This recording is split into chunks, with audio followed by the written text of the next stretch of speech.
my experience so far as an Xbox diver, or the hell jumper if you will, has been great. And I was worried, right, that I was going to have to deal with a bunch of TKers, the PlayStation brand biased ponies and stuff like that. Because, like the rest of us, I saw the discourse on the internet like, oh, if I see an Xbox diver, I'm gonna immediately TK, and I was thinking to myself, you know what, that would really suck. But the other thing that I thought to myself was, well, this is probably just a very small group, a loud minority. And truthfully, I saw more videos of everybody ready to defend us. The chill ones of us. They just, want to play and have a good time as well. And I saw a lot more of that, so I was like, okay, yeah, it's probably fine anyway. I was hoping I wouldn't have to deal with that, but I'd have my finger on the trigger, just in case. And you know what happened the very, very first match that I joined in on? I got a hug. I got a hug from an amazing player. I think he was at max level. I can't remember his level. But I do remember that he helped us out a lot. It was me and one other Helljumper. And he was just so helpful, so kind. And while he helped us with the objectives, he didn't do them for us. He just helped us to complete it. Which again, top-notch leading, by the way. And he was just so cool. Like we were saluting and stuff like that, being all, having a good time, being excited that we now have access to this game, and just having a good time, having fun, being silly and stuff like that. In that first game, by the way, after it finished, he also said, "You guys are doing great out there. Keep up the good work."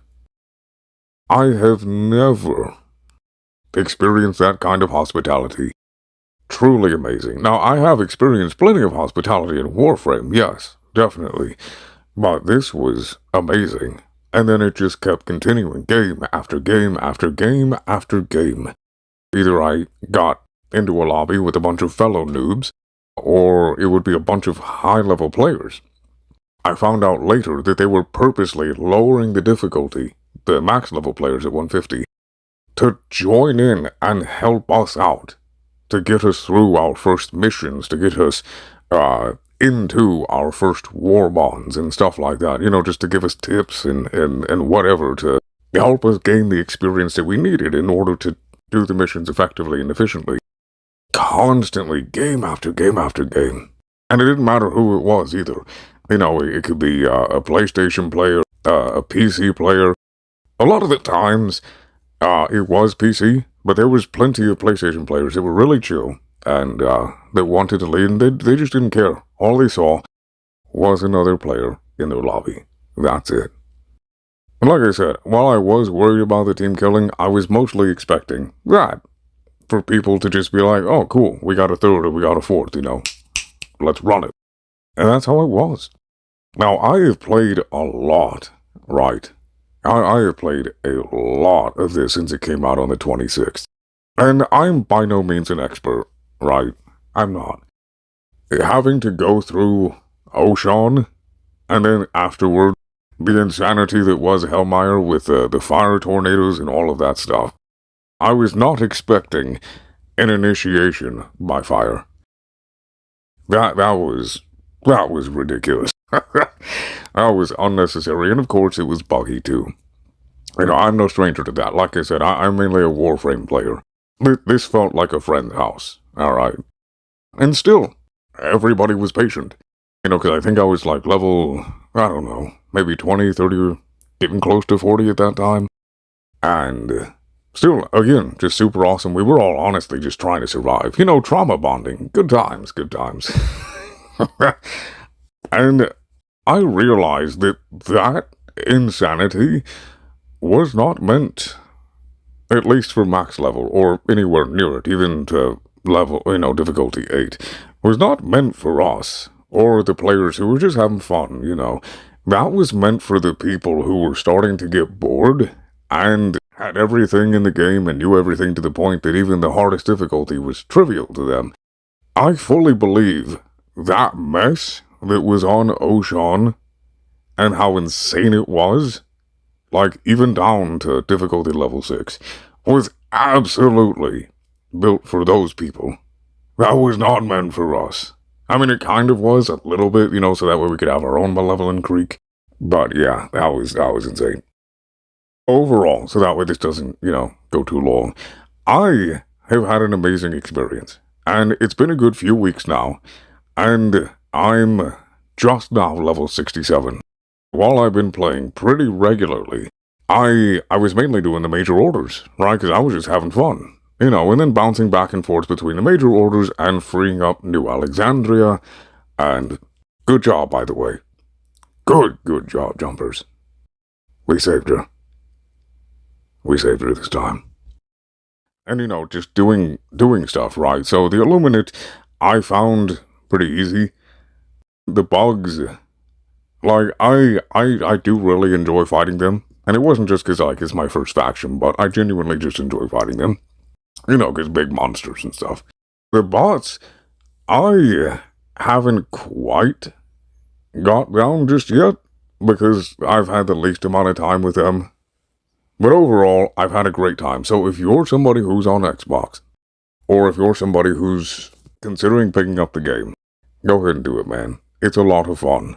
It's a lot of fun. It doesn't have like a campaign. You just get a short, little training tutorial thing. And then they just throw you out there and tell you, good luck, kiddo.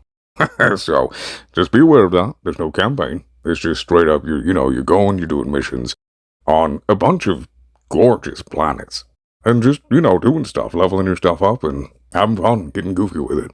I will say, though, of all of the matches that I've played, I have only had 3 that were trash. Only 3. And I have to have had over 100, probably like 200-ish matches. And I'm pretty sure all 3 of those times were just stupid teenagers. I don't actually remember what platform they were on, because I was too busy trying to do the mission, trying to survive, trying to learn and stuff like that, so I don't actually remember, except for the last one. And the last one, honestly, is the most disappointing. So that's why I'm saving it for last. So the first one, right, there was this dude who wasn't talking at all through the entire match, not talking at all, just completely silent, not even, using the game chat, not even, writing out a message or anything like that. And he and the other 2 teammates were out near the very edge of the map, right? And we're doing a tournament thing in a city. A smaller city, not a mega city. And they're just out there. There's no resources. And it's not like they're trying to skim the perimeter of the map for samples or anything like that. Nothing like that. They're just chilling over there. And I wait a good few minutes, like I'm going around trying to collect some stuff. And they're still over there. Just like almost running around in circles doing nothing. And it's for a good amount of time, so I was like, okay, whatever. Maybe they just don't know where it's at. They don't know what to look for. And so I say, follow me, and I'm pinging the direction that I'm going. I'm running all the way to the last objective, right? Running all the way there. Pinging, follow me, here it is.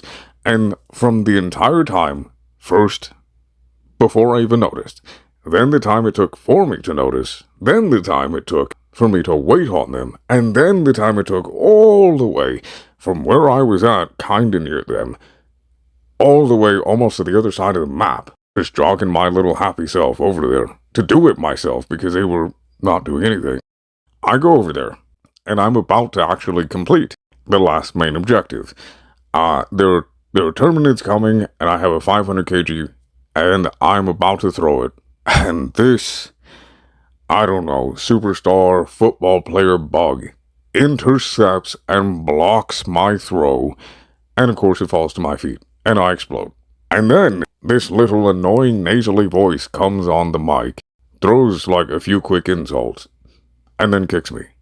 So he was there the whole time. They weren't AFK or anything like that. Who knows what they were doing? I don't know. Maybe they were, performing some complicated circle jerk. I have no idea. I just don't get it. And of course, the rude one would have host, because of course he would, little power tripper, right? That was annoying. But then I had another one after that. Not immediately after, but sometime after. These were pretty big spaced in between, because like I said, the community's fantastic. These guys were awesome. The other one, there was a reasonably high level, don't know what level it was. And then two very obvious noobs. I'm pretty sure one of them was level 1, and we were in a high-level mission, okay? And, I'm helping them out and stuff like that. And when I joined in, they were already low on lives. And then it only took a few minutes for the new players to, of course, run through all of the lives that they had left, which was only, in the single digits anyway. And so, I was trying to catch up to them, and I stumbled upon super samples, and I get them all. And with 0 lives left, and we had these super samples, which are going to be extremely crucial to these low levels, to these beginners, as well as myself, and probably even to that, higher level. Because it gets really expensive for the ship modules. He is taking them into 3 more enemy encampments with 0 lives left and on a higher end difficulty. Now, look, I know that higher level players are typically more capable, but I have played this game to know, to have experienced firsthand, and to understand that there is just BS that happens, and you can just get one-tapped out of literally nowhere. I was following one dude in a completely separate game. I was behind him. I was looking at him, staring at his back, and then, he just died. No enemies, no environmental hazards, nothing. He just, and fell over. And I saw it happen, and I still don't know what actually happened. So, because I still wasn't that experienced, I did know enough to know that was definitely a possibility to happen. I was like, what are you doing? It's like you're purposely going through this to just watch them blow themselves apart, to watch them suffer and struggle. You're just dragging them through the gauntlet, is what it seemed like. And all of the rest of the missions were completed. All of them. All the main things, all the side objectives, everything else was. Again, 0 lives, and he's headed straight towards beelining these 3 encampments. And if he would have died, there was a 50-50 chance that I would have as well, and we would have all lost the super samples. So, what I did is I went to extraction, because those 3 encampments weren't that far away from extraction. So that way, if they did die, which they were going to, and the higher level survived, which was, about a 50-50 chance, because the game has its own special brand of BS, he could come with me, and we could all get all of the samples that we had, the super samples that I found, and all of that. We could all leave the game with a bonus and give them a good head start and help myself too, right? And even if he died, I'd still be able to extract with all the samples, and we would all get it. Thinking about the noobs, thinking about the team, right? Be like, okay, yeah, because he really didn't seem to be. And I didn't plan on getting in the Pelican either. I was just calling it down to have it ready, in case the inevitable happened, of them completely getting shredded. And he ran over, looked at me for a little bit, and then shot me. And then after he shot me, he was headed towards the Pelican, which I'm assuming is where he was going to try to kick me. But one of the noobs, since they were only about 10 or 15 feet behind, called me in. And I dropped right next to the Pelican. Now, I don't know when it cancels out all of your ability to open the menu, but because of one of those gracious noobs, I was able to get into the Pelican straight away, and I was able to get all of those samples along with them. And then he immediately kicked me as soon as we got back to the destroyer. And then, the third and final time, I dropped into a defend the generator mission, and everything's going according to plan. I got some sentries, I got, a heavy weapon, and I'm ready. Right, I'm ready. I played plenty of those. It's pretty easy to get a hold on those. And we launch a couple of rockets, and then all of a sudden it says, mission failed, time to extract. And I'm like, what? So I immediately turn around to look at the generator to see if there was some bugged out enemy that somehow spawned in there or whatever, some kind of buggy thing. Only to find a level 12 Xbox diver right next to the generator. That's where nobody needs to be at all, because all of the enemies approach from the outer perimeter. There is no reason for anybody to be anywhere near any of the generators at all, especially that early. The only time you should be anywhere around them is if you are literally the last line of defense. before they're about to run up on it and just teabag it to death. And one of the other dudes typed, "What happened?" And at that time, I was already getting ready to shoot him, because he just sabotaged this mission for us. So I was like, well, what would be quicker, typing out this dude's name or killing him and then saying him? The second option. So anyway, I started blasting. Took him out, said him. And the other guy said, yeah, he just sabotaged this whole thing for us. Thankfully, he didn't wait until, the 7th missile was launched. Golly, that would have been worse. And then he typed in a message saying, dude, what? And then, I don't know who recalled him, or if it was an auto, reinforcement or whatever, because the Pelican was here to take us back to the ship. I don't know, but he spawned back in. And I noticed he did. And then I killed him again. Because how dare you make us look bad, make the rest of us Xbox divers look bad, when all we want to do is join in, have a good time, make friends, enjoy ourselves. How dare you give us a bad look? And apparently, I guess he hit me once because I was at half health, didn't even notice it. I had no idea he even hit me. And so I was kind of limping back to the Pelican, and they were watching me close. I was like, are they suspicious of me? And so I took a stim after a few 10 seconds, still slowly heading toward the Pelican. And, yeah, it turns out he believed his friend, who also noticed that guy ruined the match for us. And so they just stayed saluting the Pelican entry ramp while the host was going over to his name to kick him. And so I was like, oh, okay, good. I'm glad they believed me and gave me the benefit of the doubt that I was actually telling the truth. And so we extracted. And he tried to play the victim, of course, right before he got kicked. It was very obvious that he blew up the generators. And so I sent the dude a message that, I hate to see it from one of my own. I really do. It's just gross, man. And then he said, yeah, but it's more gross that I was on an 82 win streak, and this guy just ruined it. I honestly didn't know that people actually keep track of how many wins that they procure. But yeah, apparently he was really close to 100 back-to-back victories. I was just like, oh, jeez, man. And so I stayed with him for I think 3 or 4 games later than I actually intended on staying up. And we had a blast.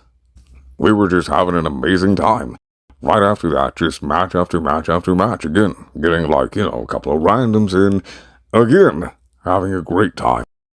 Well, with that said, this has run on a little longer than I would have liked it to. I hope y'all have a good day, a good night, and may RNG be in our favor.